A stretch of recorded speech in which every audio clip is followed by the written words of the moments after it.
Say it. Toast. Beautiful song right here. Taking us to the second hour, the best show in Africa. Hashtag Morning Vibes. Hashtag Kevin Bryan. Asanteni sana for staying with us. Right now, I'm going to be giving you a chance to win big courtesy of Safaricom. Safaricom is making sure that you get to connect. And this time round, Safaricom is connecting people to people, connecting people to opportunities, and connecting people to knowledge and information. Na unajua information is power, ama knowledge is power. Sindio?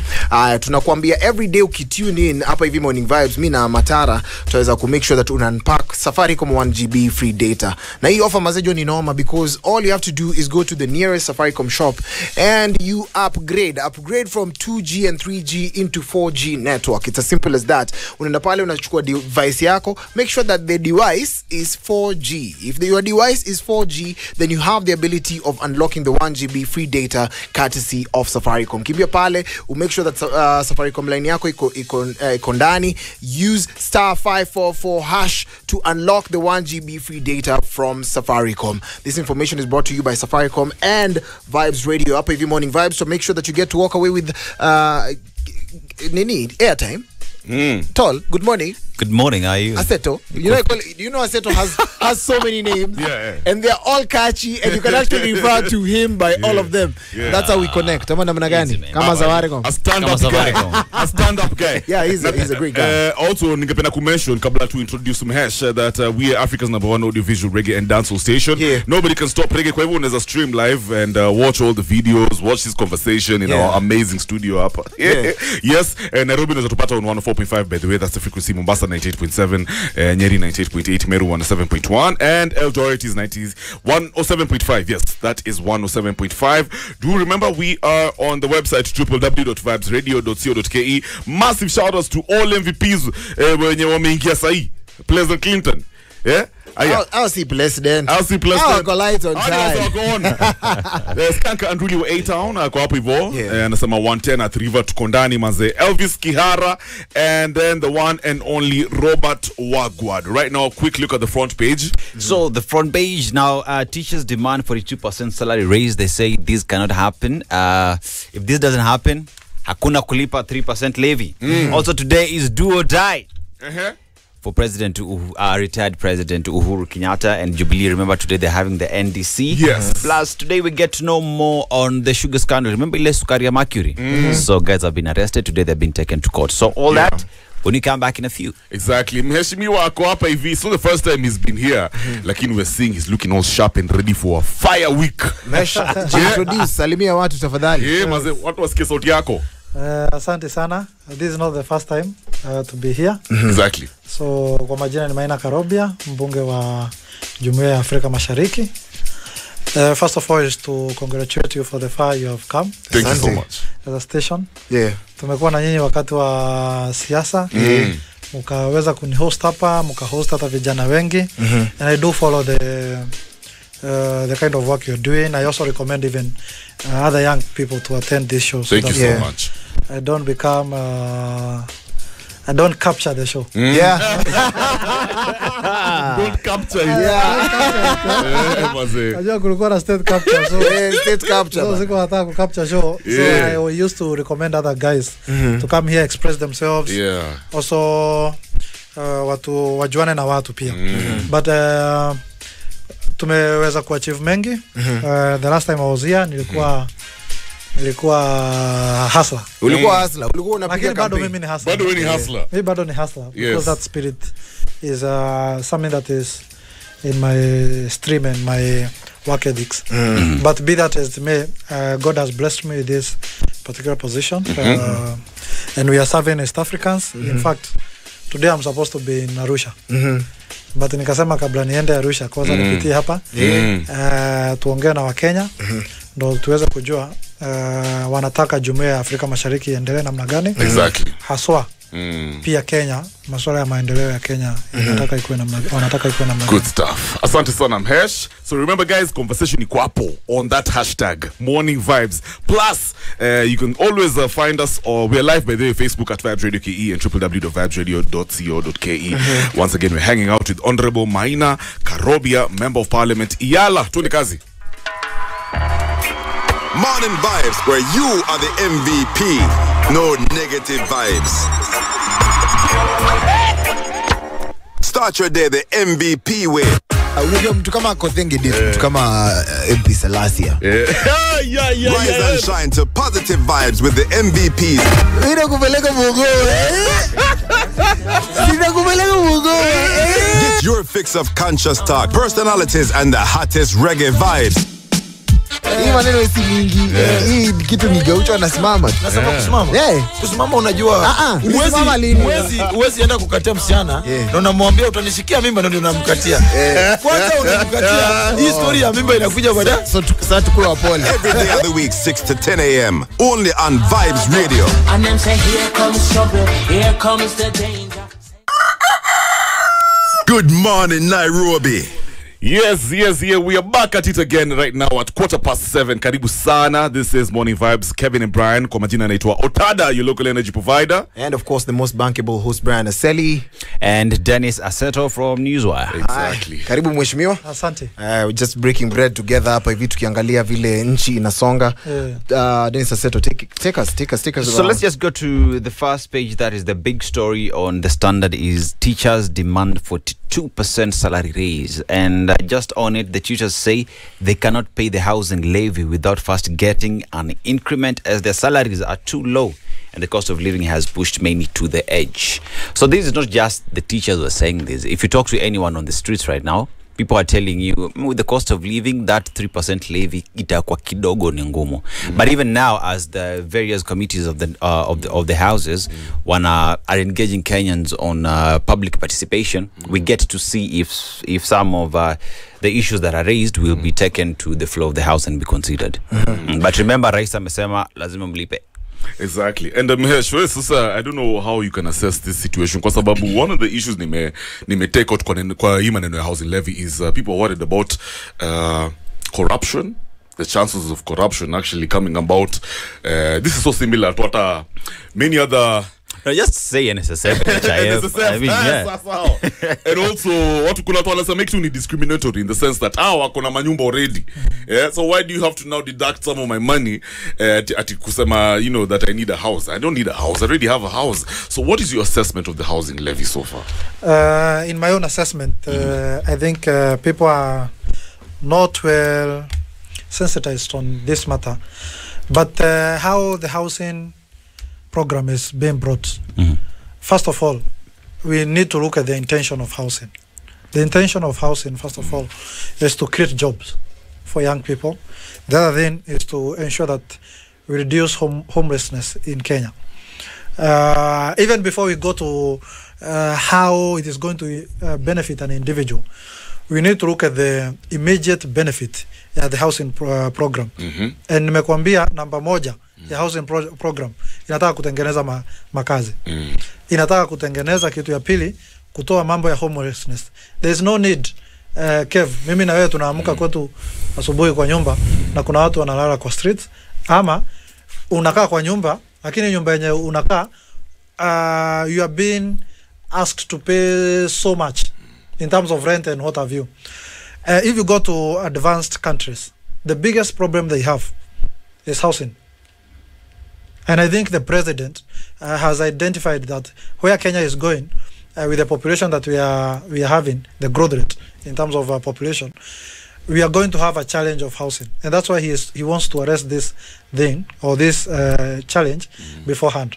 I think he's visionary in regards to he don't want to be seen as the president who didn't see a challenge coming. And that's why he is proposing this housing program. So before everything else, ni kutengeneza makazi ya vijana wetu na mambo ingine, watu wako na manyumba ambayo wanaweza afford. Usikae kwa nyumba ambayo kama saa hii nilikuwa na weekend nilikuwa mahali nikaambiwa bed sitter 35,000. 35. Hiyo ni mob. I think Mahesh, while you're talking about affordable housing, yeah, the president says kutakuwa na categories kama nne za nyumba, right? And then you've rightfully mentioned the story na developed nations when you're gonna say the issue they also have is housing. A country like United States back in the 70s or 60s walikuja na affordable housing. Right now they're being called the projects. Yeah. You know, the projects, if you go to a city like New York in the Bronx, these are houses that were meant for affordable houses, especially the black people. But as we speak right now, one of the biggest cities in the United States, let's talk about California, LA, there's a lot of homeless people living on the streets. That is a developed nation that did this years back. Kenya wants to do that now. But problem with what you're doing now is this money that is being said is being deducted is our patriotic duty according to the president, right? It is our patriotic duty. But I have a house, I have a mortgage. Why should I contribute? Another thing, now I want to come now to the specifics, because what I was laying was an overview of what it wants to achieve. Mambo ya kazi na making sure that we have affordable housing. This levy or this contribution that people are making is actually a saving plan. I would say that. And after 7 years, you can be able to either choose whether it will be like a pension for you, whether you can even transfer it from yourself to another beneficiary, or you can even redeem it to another program. It is not necessarily, it is not cast in stone that after, it is just for housing program. But what if I don't want to be part of it? In my own view, it is government trying to pull funds together to achieve a certain development initiative that is already in place. And let me tell you, housing program is not a new thing. By the way, this thing was supposed to be implemented by Uhuru Kenyatta, but I think he had his own priorities. And let me tell you, every development project that is in Kenya, it is actually in the blueprint of Vision 2030. So this is something that was seen by framers of our development vision as to what we want to achieve.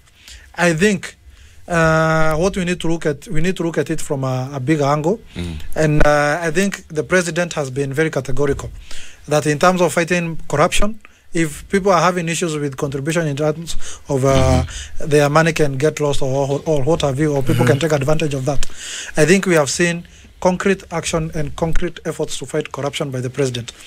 It is for the first time we are no longer hearing, you know, in my community, the first president who used to tell people, his cronies, that my bad, jificha fiche, unapochukua. But you see, ukionekana wewe si wa? That is a loose translation. I think you're being unfair because I'm just saying because the retired president as well fired CS Chesa. So let me build my case. Huyo president wa kwanza alikuwa anasema my bad. Jifiche unapochukua, wakati utapatikana wewe si wangu. Then tukakuja na president mwingine alikuwa anasema, ama watu wake walikuwa wanasema toa kitu kidogo. Kukakuja rais mwingine ambaye alikuwa anasema mnataka nifanye nini? Tena anasema after 21 days we are going to receive a report. We are going to create a commission of inquiry. The president we are having right now is a president, he only hears of a certain intelligence report that you are being accused of corruption. The next day you are out of the office. Is it display? And that's what display? And that is what we want.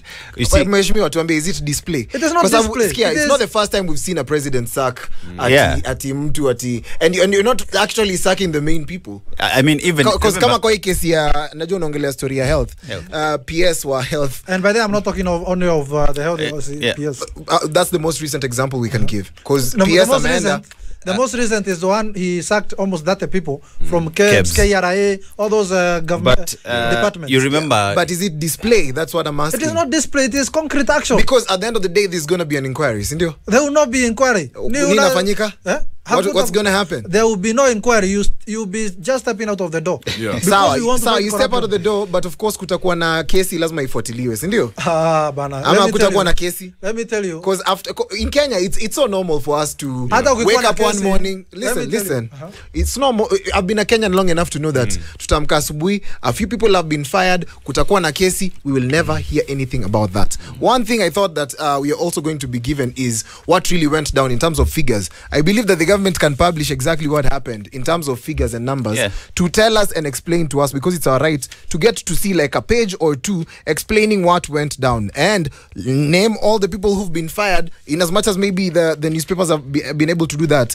Our president needs to show it a little bit more. Najua kulikuwa na hiyo riot act, a meeting that was done, which is a good thing. It's a good step. I appreciate that. But is it going to be the ordinary Kenyan story? We've seen other presidents do that before. Who? We've seen all other presidents have done that before. We have President Moi with all the inquiries and commissions. Exactly, that's the question. That's my biggest worry. Because what did he do? Sikia, ndio nakwambia kama sahi watu wamefutwa ndio, but at the end of the run, Karobi, kutakuwa na kesi. Hiyo kesi hatutasikia matokeo. You see, let me tell you, that's the biggest worry. Just before Hesh has to respond. No, before he finishes, because it's the same thing. It's the same thing.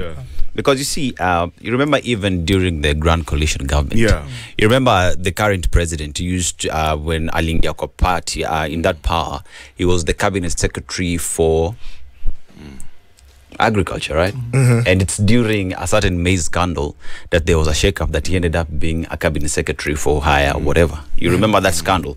And you see, it is not the first time that this is happening. The question we are asking now is, people have been fired from office, but that is not enough. What we want is prosecution and successful prosecutions that happen. Understand what I mean? So that it is not just a question of suspending and letting people go. We have to see. Kev, Kenyans were always creating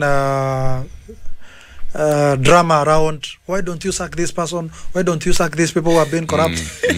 But now when action has been created, or has been done, they are now claiming, let us do prosecution. My friend, but isn't that legal process? Isn't that legal process? It is legal process. It is legal process. But let me say this. I would rather have a president who hears or gets intelligence report that a certain department is corrupt and he acts, rather than having a president who gets intelligence reports that some money has been lost or there is corruption that is going on. That president says that let us form a commission of inquiry, let us send DCI, let us go and send other investigative agencies to look at the matter. And then that person who has been accused to be doing this corruption is still remaining in office. Because he will be saying, I'm guilty until proven whatever. Or I'm innocent until proven guilty. So I think we need to celebrate the president that we're having, because right now I can tell you the PSS or anybody serving in government right now, out of the action that was created last week, they are very careful. I can tell you there are people who are sacked who, in my view, they can be innocent, but out of this particular action they will have to prove themselves innocent through other ways. But we don't have to celebrate the president for doing his job.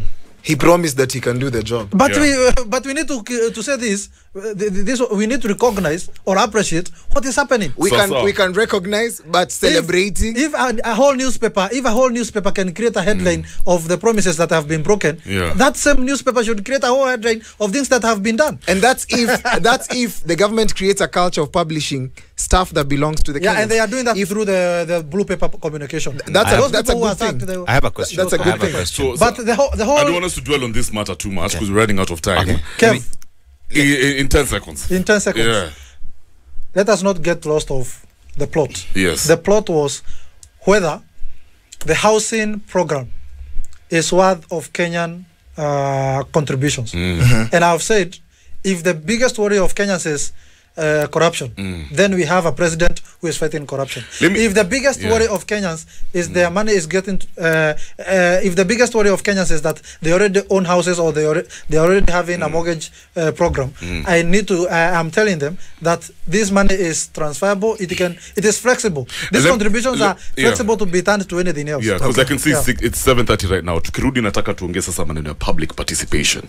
And truly if the views of Kenyans are taken into consideration, kwa sababu kuna kuna watu wanasema they don't like this idea of their money being deducted. Na wenyewe wako na manyumba, they don't even support this housing levy thing, yeah? So we talk about hiyo maneno, and also we understand that the price of unga bado iko juu. Right now, remember guys, you can always stream live on www.vibesradio.co.ke. Yes. Conversation hapa imeshika tena. Just relax, Aseto, just relax. Your time is coming. Good morning. This is the Modern Vibes on Vibes Radio. Radio at 7:33. Good morning, Kenya. Good morning, Africa. Good morning, the world. We are on MVP Report. Here, coach, guys, unaweza tupigia simu. Yes, ikifika hapo hivyo 740. That's 0719012700. Do remember, we're hanging out with Honorable Maina Karoba. He's the member of Parliament, EALA. Na leo tunaongea maneno ya State of the Nation. I'm also hanging out with my brother Brian Aseli. Yeah, good morning. And Dennis Aseto kutoka Newswire. Now, Mahesh, there's something over here that's really been a bother to many Kenyans. Even in the housing level, we've been talking about it kabla tuchukue break, but now public participation. Hapa ndo sasa shida. Apparently walikuwa nasema this Saturday was the last time Kenyans were giving out the views when it comes to maneno ya the finance bill 2023. We also know that some of the tax proposals that are out there kwa hiyo finance bill, it is they're sure to increase the cost of living.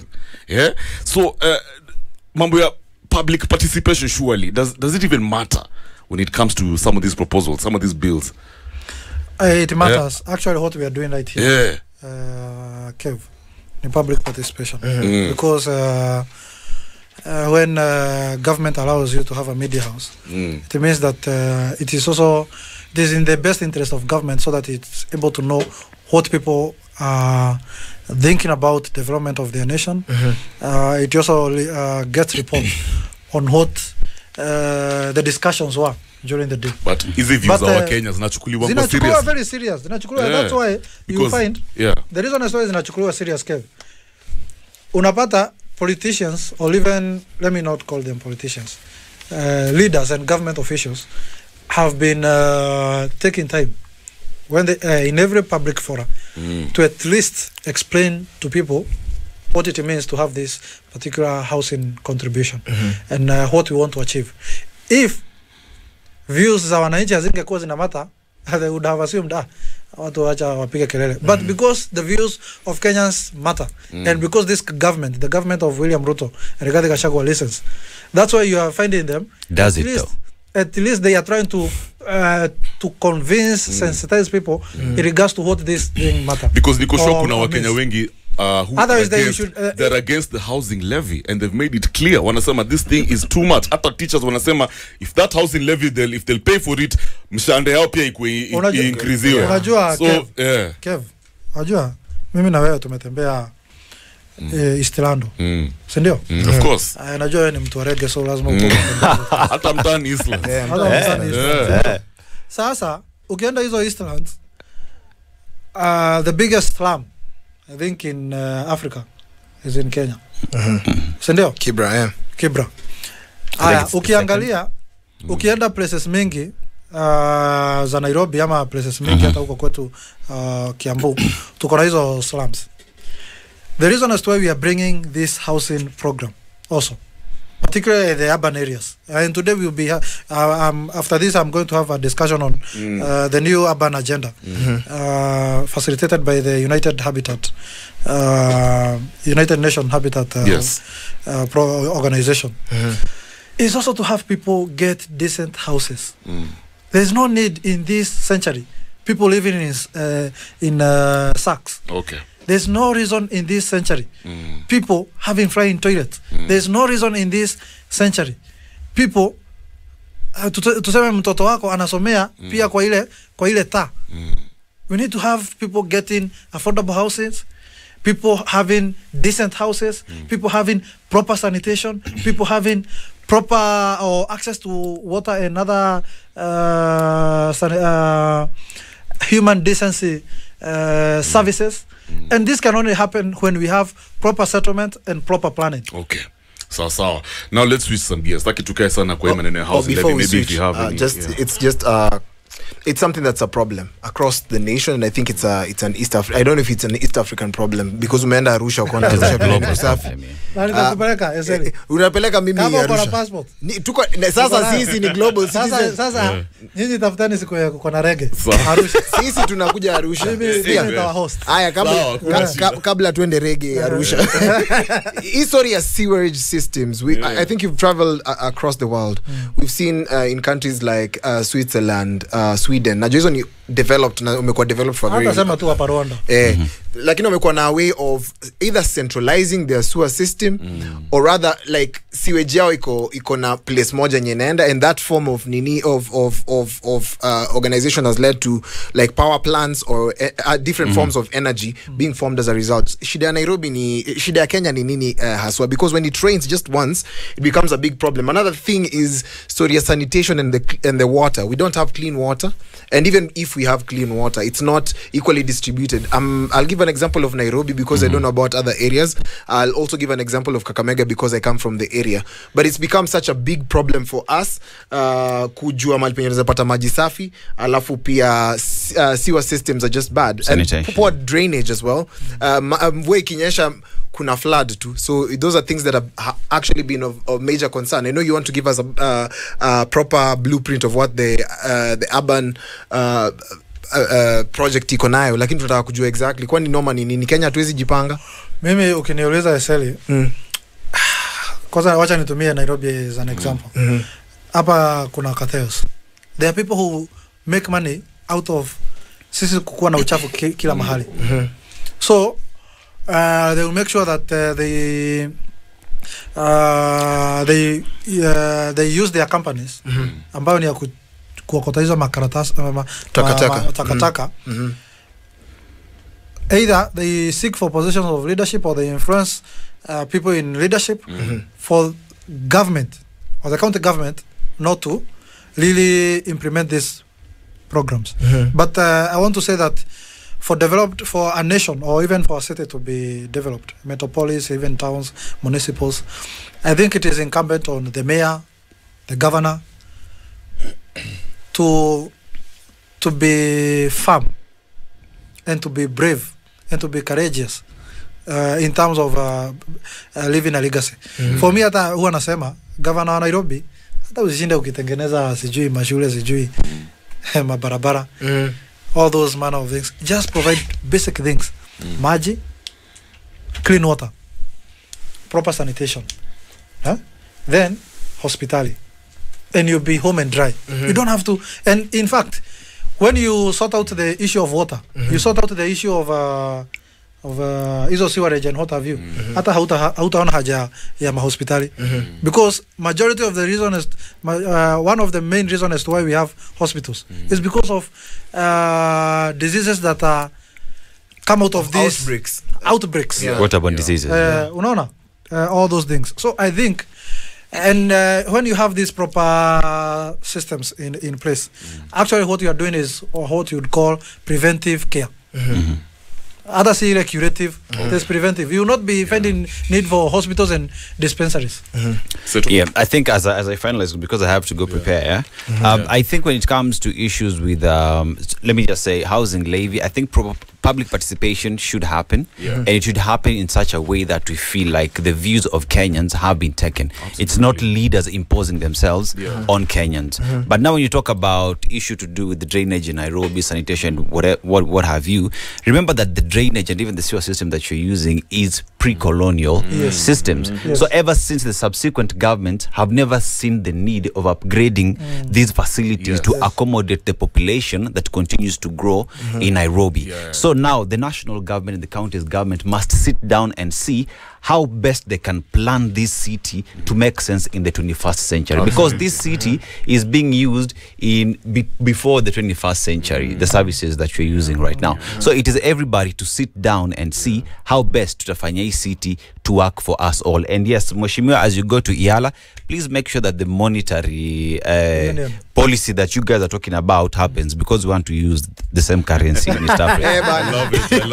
Asante, before my brother goes, I appreciate the fact that you're calling for that monetary union.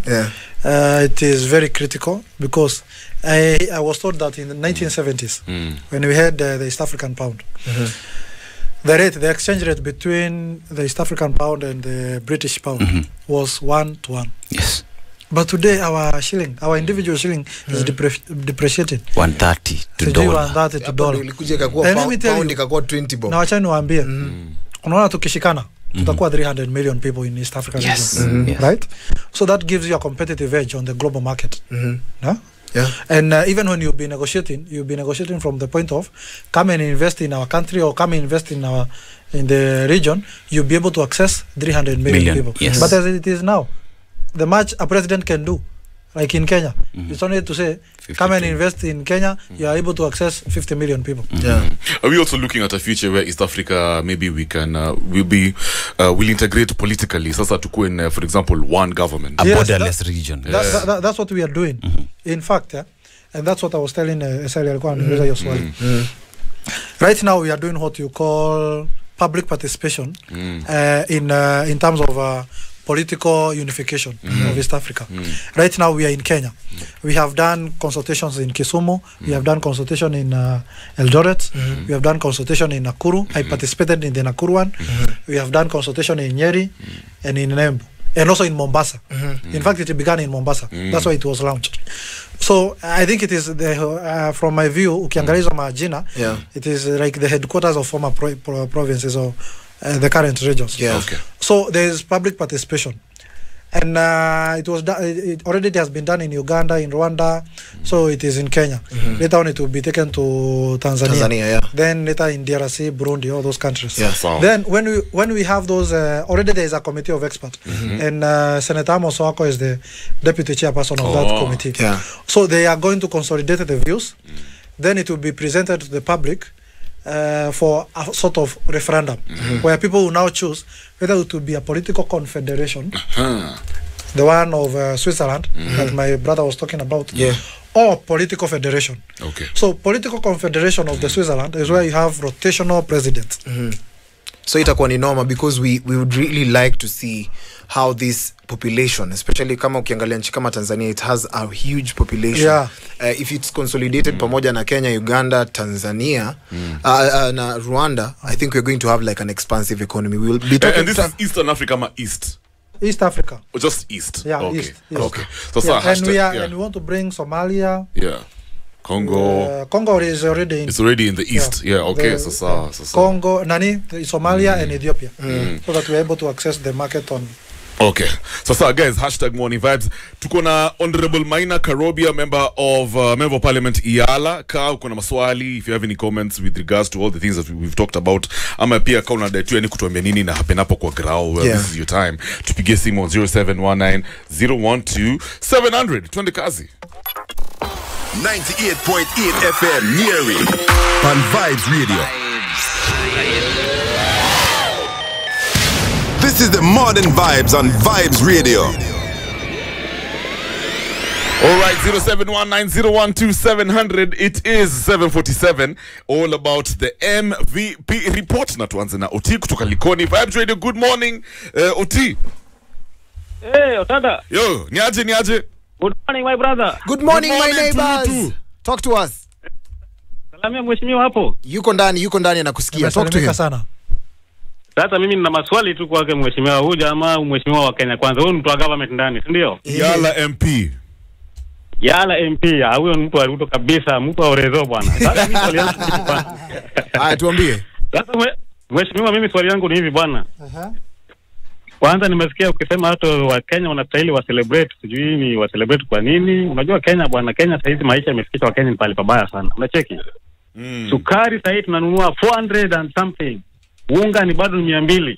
Alafu sasa ndio sasa Hasla amekuja na system nyingine ya kwamba anataka kukata wa Kenya tax. Unaona? Tena wanasema lazima wakati 3% akidia nyumba. Iweje hii pesa? Nimesikia juzi mkisema sijui after 7 years mtu ataregeshewa pesa. Mimi naona hii ni scam. Nasikia harufu ya panya pahali mazee. Hii kitu mazee itaumiza wa Kenya mbaya sana. Kwa nini msiache Mkenya ajenge nyumba yake ama atoe hiyo pesa kitaka mwenyewe badala ya kusema ati lazima mtu atoe akate hiyo pesa. Na hii maisha magumu, maisha imekuwa ngumu, mshahara ni ile Mkenya ile mshahara analipwa 2 years ago ndio analipwa mpaka leo, vitu vinakuwa gali, tena unamtaka kukata tena 3%. Hiyo mazee, hiyo mimi naona ni scam mazee jo. Yangu ni haya tu. Asante sana Oti. Vibes Radio, good morning. Aje Kev. Fiti sana bra, tunaongea na nani? Unaongea na Kev Mwanjako. Big up Kev, talk to us. Mtelemea huyo jamaa hapo hivyo aseli, anabonga sana, makendo sai kwaje. Ati? Keki kuna issue. Okay. Niko coast mimi hapa na kuna issue inaendelea hapa, watu wanatembea na miguu wananyang'anywa hapa boy. Umesema mambo ya insecurity huko imezidi. Sasa maboys wanakaa pale na kula vitu vyao na wananyang'anya yani mpaka mamata maji. Hiyo ni tasiri issue gani? Alafu kuna boy mmoja kwa hapo Bamburi polisi. Okay. Anaitwa Kinyanjui. Unateki ule anajua kudili na zile vitu. Sijui kama saizi yuko wapi, hata sasa kama Mamora anaweza kuwa amekaa hapo Bashiri na watu wananyang'anywa hapo juu. Sasa Mamora wamekaa tu pale wanachonga alafu watu wananyang'anywa hapo. Kwa hivyo unasema hao polisi wako hapo au mamada wananyang'anywa tu kijinga tu, yani mada hizi pita hadi akaenda sokoni ama kafanya nini. So Kevo, unasema how feel impact ya mapolisi wako hapo kwa ground when it comes to dealing na maneno ya insecurity? Wao ni kama wanachangia ama sijui wanapatiwa nini. Watu wanachonga, Mamora wamekaa hapo Bashiri wanachonga. Hakuna lolote, unasikia mada ameibiwa ama hakuna issue. Alright. Okay, asante sana. Sawa, mtafeni huo Kinyanjui, mjue Kinyanjui atafanya nini. Kinyanjui anajua kudili na wao sasa. Asante sana. Abdalla kutoka Eldoret, rafiki ya Seli. Ndio mimi huku. Abdalla, good morning. Good morning. Mheshimiwa yuko hapa, uliza maswali tafadhali ama uweze kutupatia ripoti pale kwa ground. Hata mimi sina haja kuuliza maswali juu hata hii mtu nikimuuliza maswali hata jibu. Kwa nini? Hakuna hata jibu atatoa kwa sababu tuseme mtu wewe umeandikwa kazi. Ukishaandikwa kazi wewe umeenda loan ya nyumba, umejengewa nyumba uko nayo tayari. So mmefanya agreement kama ni benki wamekujengea nyumba, wewe tayari wanakukata mshahara. Kwa ajili ya nyumba hiyo. Alafu the same person tena unamwambia urudi umkate mshahara nyingine 3% hadi namjengea nyumba. Already yeye yako na nyumba. Sasa mbona tena uanze kumkata tena nyumba gani sasa nyingine? Second, kuna watu hata wako reserve wana manyumba zao hawahitaji manyumba. Still pata hawa unawakata mshahara. For what? Aya, twende kwa mambo ya East Africa. EALA, yes. This organization is the very useless ever. Oh my lord. Why would you say that? Kwa sababu gani? Hizi organization za East Africa, zimekuwa for how long? Yes. Zimekuwa for how long? Zimeachieve nini? Ni nini wamefanya? Kwa hiyo muda yote ambaye East Africa imekuwepo. So, unasikia sijui walikuwa Rwanda, sijui walikuwa Kenya, sijui wanafanya nini. At the end of the day, hakuna kitu wanafanya. Nothing substantial.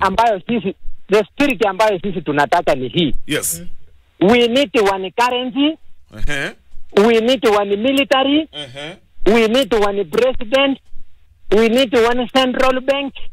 Tunataka East Africa ikuwe ni nchi moja. Lakini hivi vitu wenye watu wanafanya, naonanga hata bunge yao wakati mwingine wanajadili vitu useless, ni vitu zenye ziko tu, yani hizi vitu ni vitu tukawa wanatuchezea hivi. Nothing niyo kitu ivunjiliwe, labda watengeneza katiba mpya wakuje nayo. Haya, asante. Waleta hata watu wapya, lakini hivi vitu zenye watu wanazunguka nini? Already hao ni representative wetu huko. Okay, asante sana. Sunguka hii wanazunguka yote, hawatusaidii, watakuja with nothing. Lakini asante sana. Pole hapo. Oh my god, we've tumpoteza Abdalla. Let's talk to Chalo kutoka Likoni. Vibe Shori, good morning bro. Good morning once again sir. How are you? We are fine. We are fine. Good morning. Hapa. Salimia mheshimiwa na usalimia na wote wenye wako ndani ya studio. Asante sana. First I will begin by saying like this, Okay. When I remember how I celebrated Root of Victory, sometimes I wonder if I'm normal.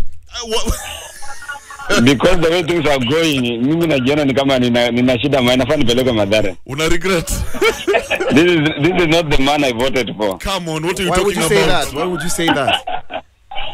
Yesu alisema wenye macho waambiwi wanahitaji kuambiwa oneni. You can just see the way things are going. Kama Kevo hustler mimi nakumbuka nilisomea mafuta ya taa my all entire life. Mafuta ya taa Kevo inaongeza na 15 bob, ulisikia wapi? Ni hustler ama ni tajiri huyo? Exactly. Pikipiki ni za hustler, mafuta inaongeza each and every now. tuacha na hiyo. Another thing I want to report is about Likon tumekuwa na a lot of insecurity. The other day kuna kijana mazao amemaliza form 4 juzi. Mama yake amemnunulia bike. Jamaa mkatakata mazao akachukua bike bwana. The guy tumezika yesterday. Pole sana. So you can imagine jamaa kila na mgeni security Mombasa si Bamburi peke yake. Overall Mombasa mara alipotoka tu kuna security Mombasa. Alright, asante sana Chalo. Amesema manze historia insecurity pia imezidi. So this is the second person who's telling us about the whole insecurity situation in Mombasa. Crime imezidi. We wonder why. Mhesh, as we wrap up hii conversation, unataka sasa ikue, your closing remarks. Kuna mtu amesema hapa hivi, EALA, the East Africa Legislative Assembly is useless. That is Abdallah. Ikue disbanded. So Abdallah ameongelelea one currency, one military, one bank, one president. What do you have to say about that, and what have you achieved so far? Ndio ilikuwa swali yake. Make it short and sweet. And then, also you can touch on the housing levy. Otia amesema it's a scam. Alafu pia katajia bei ya sukari na unga on the same, and of course the insecurity. Okay, let me say this. Yes. Briefly. It is unfortunate that huko Mombasa kuna those insecurity issues. I call upon the security agencies in Mombasa and personnel to at least safeguard property and lives of people. Yeah. And these small things are what creates actual violence and creates gangs, because if people don't find police or even the government protecting them, they will take law in their hands to now start protecting themselves. Wacha nikuja mambo ya EALA na mambo ya East Africa. We have achieved more. Today you can move to from Kenya to Tanzania to Uganda to Rwanda without a passport. Yeah. Or without a visa. Kitambo for you to work in those countries, lazima ungekuwa na work permit, lazima ungekuwa na visa, all those manner of things. Yes. Yeah. And it has taken the legislative role of East Africa Legislative Assembly to pass laws in regards to what you call custom union and common market, right, to ease the movement of people and goods across the region. So nikisikia mtu anasema ati sijui hakuna kazi inafanyika, na shangaa anasema nini?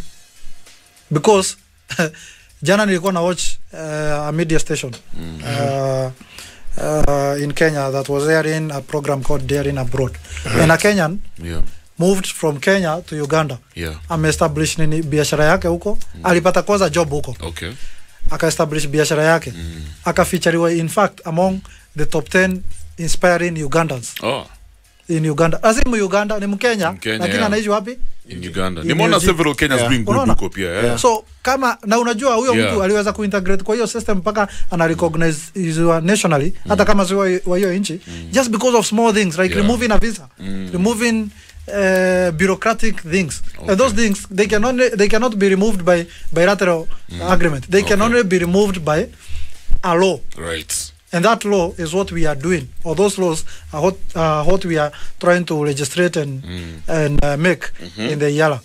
The other thing I want to talk about the movement of people. Nimesikia kisema ati sijui we are moving. Even members of parliament here in National Assembly, they do move. As a leader, you cannot just sit in your parliament or in your seat and assume what other people are thinking. Kama vile tu ulikuwa unaniuliza mambo ya public participation. You have to listen to people, you have to move. Usikie watu wanasemaje. Because ukiwa kiongozi ukae hivi ufikiria ati wananchi wanataka hivi, you be making unpopular laws. You have to listen to people. You have also, if you have your own ideas, sensitize people so that you come to a common to a compromise or a common ground. Otherwise you'll be making laws. Those laws are unpopular, those laws are impractical. Na unajua yule mtu mwenye ata implement your law, actually it's not you, and it is not the government, it is mwananchi. Because mwananchi will implement that law by paying tax. You know, there's some people who have a very bad perception about EALA position. Wanasema these are just reward positions by people who thoroughly campaigned for their parties. Can I tell you something? That is the perception in the past. You would find children of who is who. You would find established politicians. Lakini seriously Kev, si tulikuwa tunashinda naye hapa asubuhi last year. So I did my part. Yes. I contributed in the win of our government. Quote and quote, I bought shares of the current government. You're a shareholder. I'm a shareholder. I like you how shareholder. Unajua serikali, that is the truth of the matter. The point is that I can tell you the EALA members that we have taken this time as Kenyans are the best. Okay. We are fighting for our region. I do find them, we always consult each other. We always caucus. Like for instance, mimi siwezi enda siku 3 kama sijapigia mbunge wa East Africa. Nijua anaendeleaje ama anafikiriaje. Na hii maneno ya as we speed up, it is only fair if I ask you. Does the president have a plan to reduce hii maneno ya unga? Because it seems like inazidi tu kupanda. Unga sasa ni pesa ngapi? Ai, unga liliangalia kwa shelves juzi. Na 190 something where I'm from. 190. Alafu kuna soko I think ni 223, kuna jogoni 224. Skiza. Is there anything president Skiza. Yeah. Ni 190 something. Yeah. Sindio? At average rate. I know ni 170 something but wacha tutubie yako. Hapana kwa ground. Wacha nikwambie bado tunakula stock ya kitambo. Tukuli stock ya sai. Last year August Kev. 10 seconds. Last year August. Unga ilikuwa 250. Na 230. At average it was going 240. But now we are talking of 1 something. I can tell you the president is not interested with subsidizing a product. He is so much interested with the subsidizing the production. Okay, hold it right so there. That the product is even more cheaper. I can tell you wacha nikwambie before nimalizane na wananchi. Hata imefika time ya news. I'll give you 2 minutes in the next hour. Good morning, 8 a.m. time for the news courtesy of Dennis Aseto. This is the Modern Vibes on Vibes Radio. Tunaongea maneno ya state of the nation. Right now it's about 8 minutes after 8 and Hesh, your closing remarks kwa sababu people are worried about the high cost of living. Yes, sasa surely you know na jata last week tuliona, I think it was this weekend, people saying the media is not accepting ama acknowledging the fact that the president has actually done quite a lot. DP Gachagua alikuwa anasema hivyo. Ni kama sisi media we have an issue. As we close with your closing remarks, what's the way forward? Unaweza advise aje president kwa maneno ya hii unga? First of all is to acknowledge the efforts of the president. So far we have 6 million people who have been registered under the digital platform so that they can qualify of subsidized farm products. And that was done within 1 month. I also want to say that we have been able to stabilize prices of basic commodities through the imports by Kenya National Trading Corporation. And we have been able to reduce basic products like 3 kgs of cooking oil was retailing at 1,120 in September. By now, it is retailing at 730. Uko sure Mwesh? Yes. Juwase bado wanahangaika mbaya. I can tell you. Because unajua shida si hiyo price unasema. Shida ni ile price yenye watu walinunua, the initial price. Because most of the things that we have in the market right now are for the people bought with the original price. That is exactly what is being sold. So mpaka hiyo stock iishe and the new product comes in, ndio tutaweza kuona bei zimeshuka. Are we going to see that in the near future? Because what I can say from my own observation, we have seen concrete efforts by the president. In terms of stabilizing the prices of basic commodities and making them affordable. I also want to say that as Kenya Kwanza, we are so much committed towards ensuring that food security is something that is within all the agreements that we make, all the development projects that we have they are all geared towards food security. And I can tell you, in my own assessment, the president has actually delivered most of his promises. Essentially, let us not expect the president to seal the gaps of a 10 years presidency within 2 months. Let us give him time. He has been able to deliver some of the promises that he made during. Is GMO an option? GMO during his campaign. I think it is only right because he is in a 5-year contract.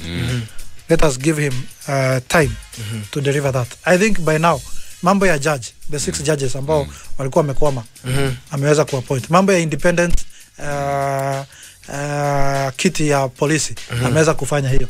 Mambo ya mambo ya prices. At least there are some prices of basic commodities ambazo zimereduce. Saa hii in 5 years from 2018 to 2022 we had only constructed 18,000 house units. In 6 months William Ruto has been able to commission or begin construction of 36,000 housing units. Wow, okay. In 6 months alone. In 6 months alone. Yeah. And I think we need to commend the president for the work he is doing. And we as stakeholders, media houses, politicians, members of the public, the best thing is when we unite to serve our nation. Okay. What the president is calling us to do with this housing contribution. Mimi naweza kuwa na nyumba yangu, wewe unaweza kuwa na nyumba yako. Lakini kuna mtu mwingine ambaye hana nyumba na hana uwezo na hana hata plan ya kukuwa na nyumba. Okay. It is upon us. Tusaidie huyo mtu akuwe na nyumba. Otherwise, mimi mwenyewe huyo mtu angekuja niombe pesa mimi mwenyewe sitampatia because anaweza niruka. Lakini kwa serikali at least nitamsaidia lakini hiyo pesa bado itakuwa ni yangu na huyo mtu atapata nyumba yake after a certain time. Asante sana. That's what the patriotic call. Okay. That the president and the deputy president are calling us to. And we hope the president succeed. Kwa sababu akisucceed, pia sisi wa Kenya tuta succeed. Yes. That is Honorable Maina Karoba, Member of Parliament EALA, and we've just been touching on the state of the nation. It's been a very long weekend. We're also looking forward to a very eventful week. Hopefully good things are going to happen. Now, this hour, mjadala, court of public opinion. Today we're talking about connections versus education. Hii hapa hii ni noma. Na najua inaenda kutrigger reaction nyingine noma sana. All right, at 12 minutes after 8, Freedom, Justin Bieber. This is the Modern Vibes on Vibes Radio.